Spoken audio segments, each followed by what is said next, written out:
Bismillahirrahmanirrahim. Assalamu alaikum wa rahmatullahi wa barakatuh. Umer bin Abdul Aziz. Greed does not surrender to faith.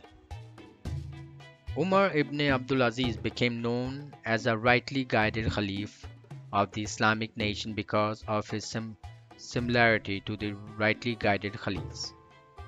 The rightly guided caliphs learned their practice of Islam straight from the Prophet Muhammad, may the mercy and blessings of God be upon him, and kept strictly to the guidelines of the Quran and the authentic traditions of Prophet Muhammad.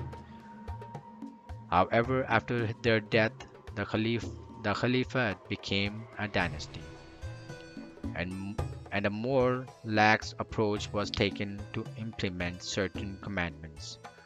Umar ibn Abdul Aziz revived righteous Islamic principles and began to put jewels into the crown of the Islamic Empire.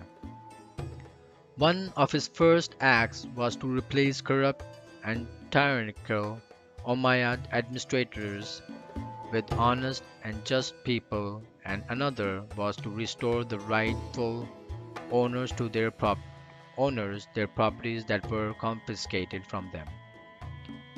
Within the first 10 years of the conquest of Sindh, part of modern-day Pakistan, in 718 CE, Umar became the first caliph to commission a translation of Quran from Arabic into another language, Sindhi. This was at the request of the Raja of Sindh. Sindh was yet another area of Islamic state conquered by the will of God and the impeccable Islamic morals and manners of war, not known in other parts of the world at that time. At the same time, Umar's armies waged a defensive war against the Turks, who had revenged Azerbaijan and massacred thousands. Umar permitted his forces to wage war only under strict conditions, including that women, children, or prisoners would not be executed, and that a fleeing, defeated enemy would not be pursued. Amongst many firsts, Umar bin Abdul Aziz was the first Muslim ruler to turn his attention away from external conquest. He recalled the Muslim armies from the borders of France, India, and the outskirts of Constantinople. It was during his caliphate that internal uprising and disturbances ceased, and the true Islamic faith taught by Prophet Muhammad, may the mercy and blessings of God be upon him, flourished once again. Greed, however, does not surrender to faith without a battle. Thus there were many disgruntled people unhappy with Umar's rule. Yet the reforms continued. Under Umar's instructions, the viceroy in Spain took a census of the diverse nationalities, races, and creeds inhabiting that section of the empire.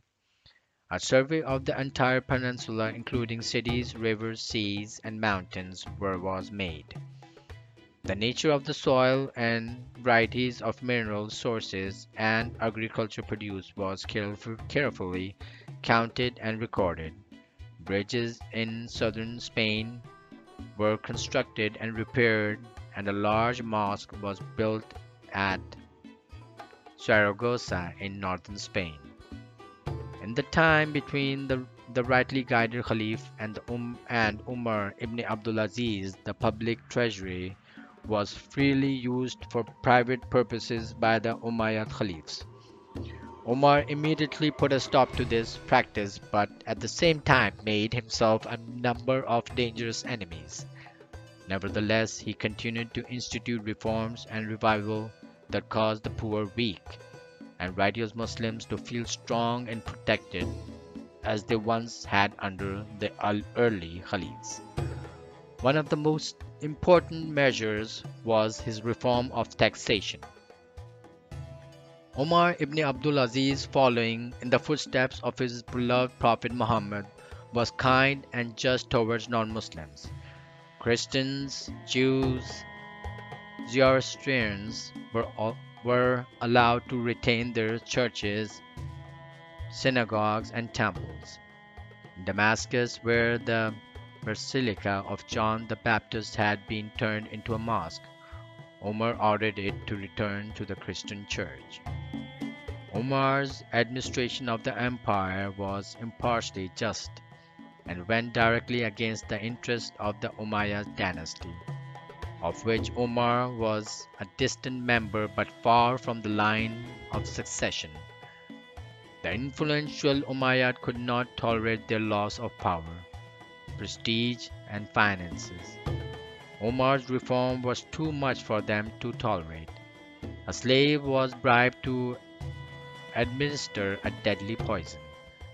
When the caliph felt the effects of the poison and had come to understand the plot, he sent for the slave and asked him why.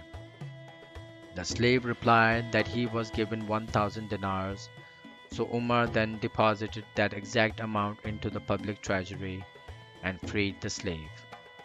He advised him to leave immediately in case Umar's enemies killed him. Umer Ibn Abdul Aziz died after a rule that lasted only 2.5 years. He was 39 years old at the time of his death.